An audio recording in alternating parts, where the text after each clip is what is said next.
Shalom, shalom, peuple de Dieu. Que le Seigneur nous bénisse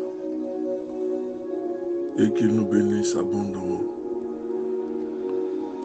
Que toute la gloire lui soit rendue. Alléluia. Le thème que je veux voir avec vous ce matin, le premier et le dernier Adam. Philippiens 2, verset 8. Il a accepté d'être humilié. Il s'est montré obéissant jusqu'à la mort sur la croix. Ce passage nous montre trois choses qui doivent en principe caractériser tout chrétien. Nous avons été créés à l'image du Dieu invisible. Alors nous devons suivre ce que le Messie a dit, ce que le Messie a fait. Philippiens 2, le verset 8. Il a accepté d'être humilié et s'est montré obéissant jusqu'à la mort sur la croix. La première chose, il a accepté d'être humilié. Il a été flagellé. On a dit des mortifications sur lui. Ils ont craché sur le Messie. Mais en toute chose, il dit, Père, ne les tiens pas à rigueur. Ils ne savent pas ce qu'ils font. Ou peut-être la chair aurait répliqué avec vigueur. Mais dans l'esprit, il dit, Père, ne tiens pas compte de ce qu'ils font. Ce n'est pas eux qui le font. Il est parti jusqu'à s'abaisser, lui qui est le Messie, le roi, à laver le pied de ses disciples. Le Seigneur développe une qualité dans le sacerdoce, qui est l'humilité sans laquelle nous ne récolterons aucune gloire. Car l'humilité précède la gloire. Il aurait pu se venger ou bien appeler son Père au secours. Il a marché dans une simplicité, dans une humilité qui le caractérise. Lui qui est le plus élevé.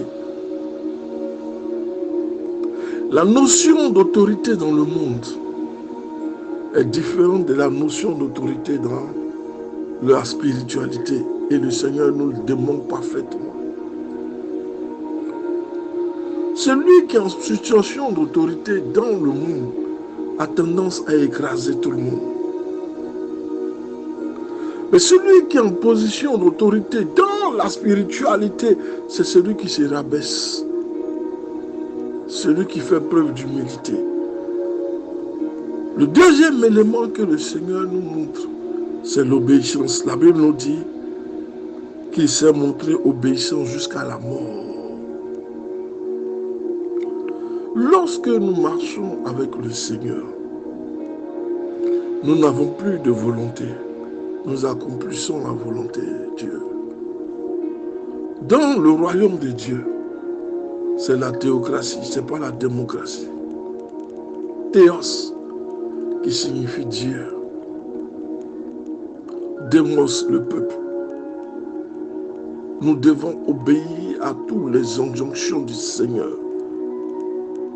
La rébellion n'a pas sa place dans la maison de Dieu.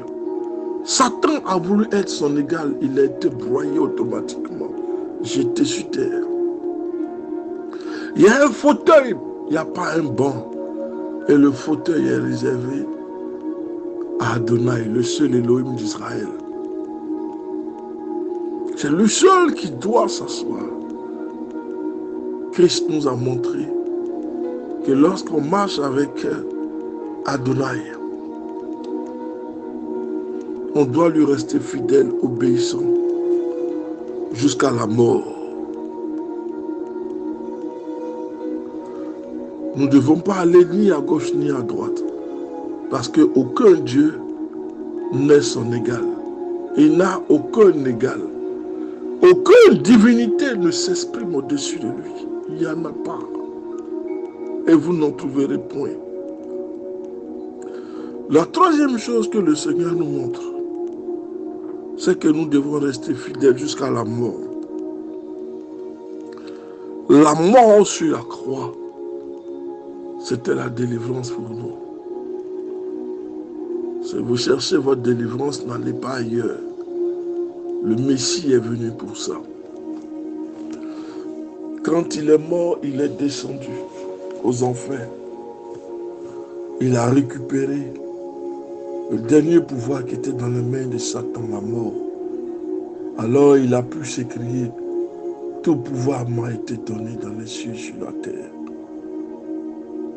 La mort sur la croix devait ressembler à pour nous la conversion, la résurrection. Il nous montre la voie de la conversion. C'est-à-dire, si nous voulons marcher avec lui, nous devons tuer les œuvres de la chair. La mort est la mort en soi. Nous devons détruire les œuvres de la chair.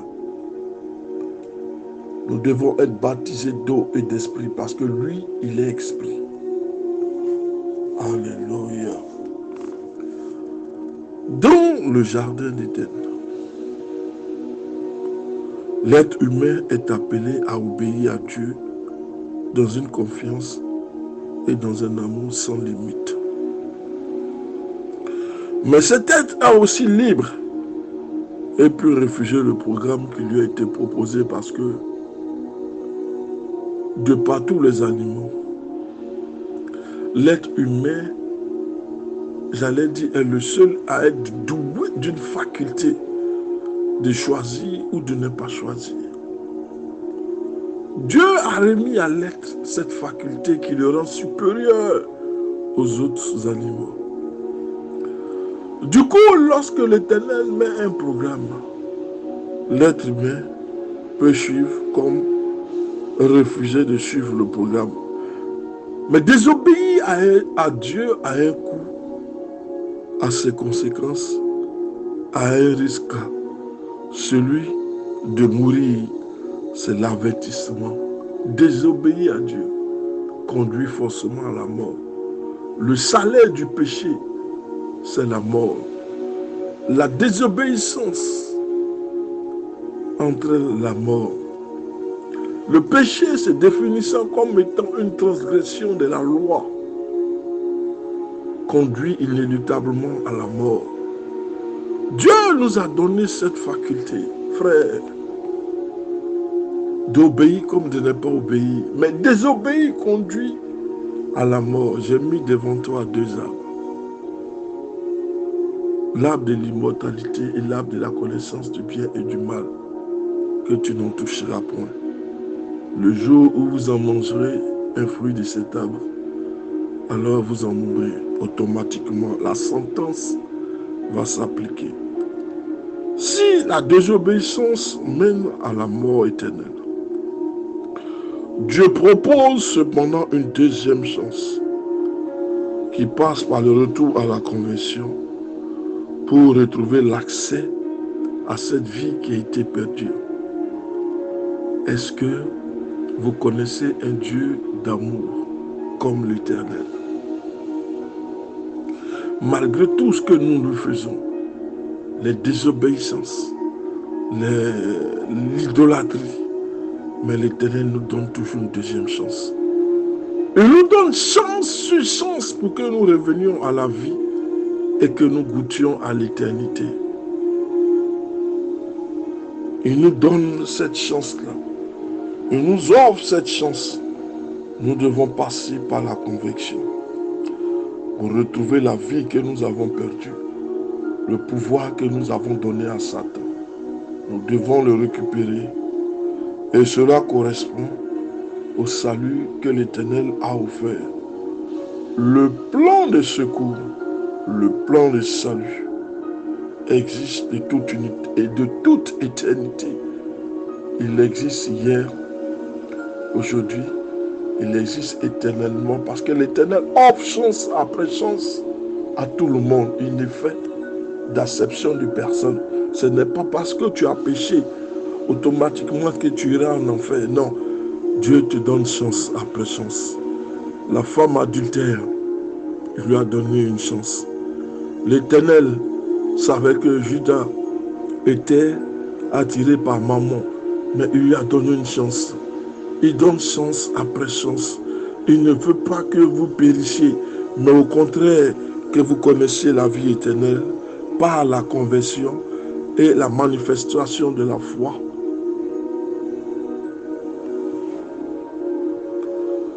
Le plan de secours, le plan de salut existe depuis l'éternité.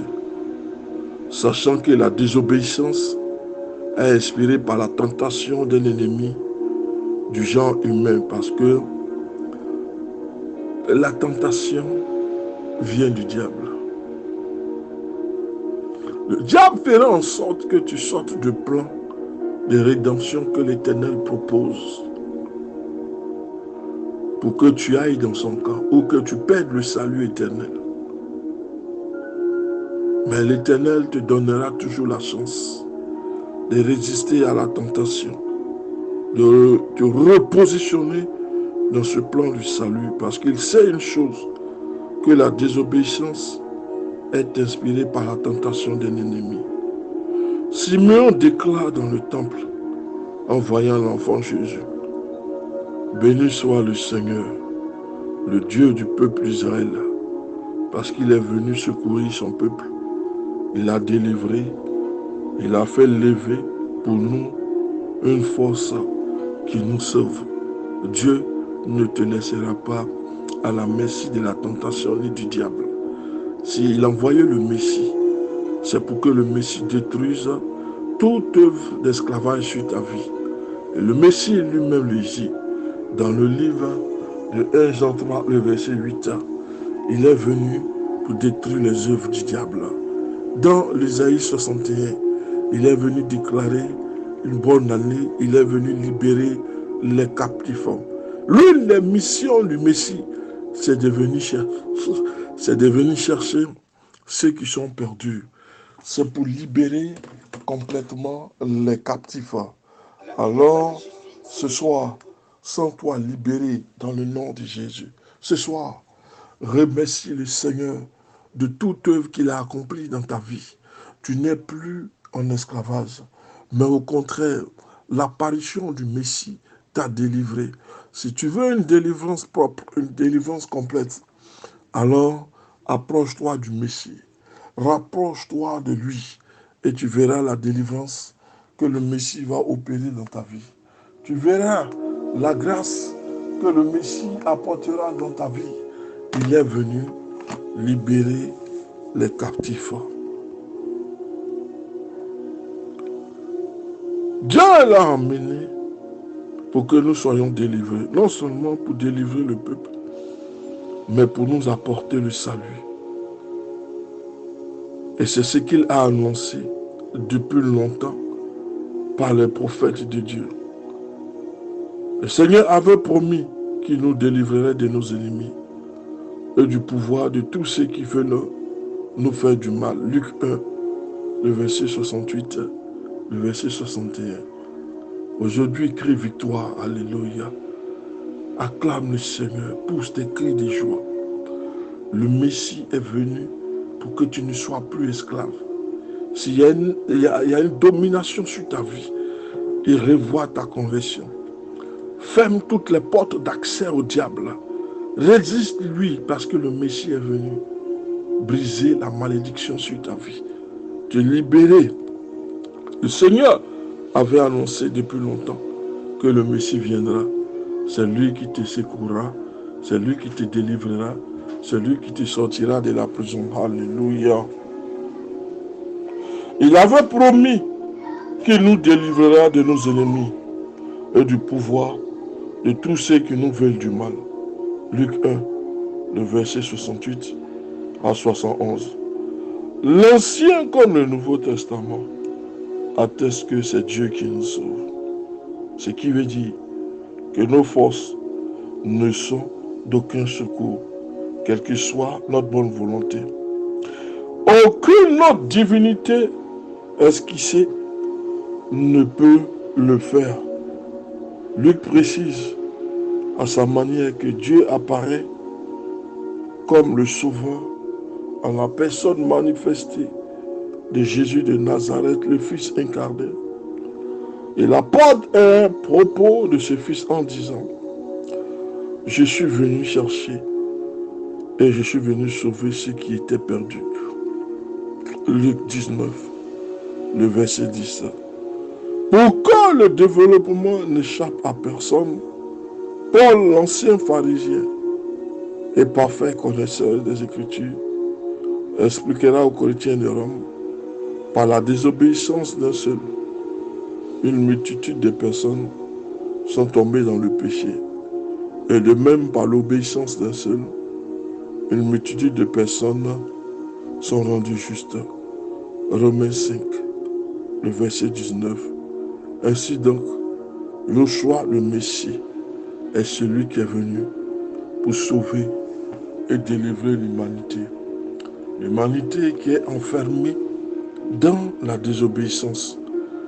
Et il est venu nous rendre justes en proclamant l'amnistie et en proclamant des années de grâce vis-à-vis de Dieu par son obéissance parfaite.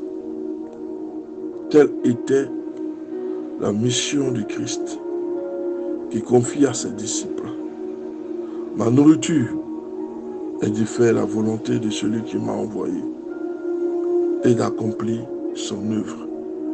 Lorsque nous marchons avec le Seigneur, nous accomplissons la volonté du Seigneur. Nous devons écarter toute idée de rébellion et d'orgueil et de présomption, parce que le salut vient de lui seul. Lui seul nous accordera ce salut-là. Aucun autre Dieu, aucune divinité exprimée ne peut le faire. Il n'y a que Adonai, le seul Elohim d'Israël, qui soit capable de nous délivrer de toutes les chaînes de la malédiction. Que Dieu nous bénisse. Le pasteur Samuel.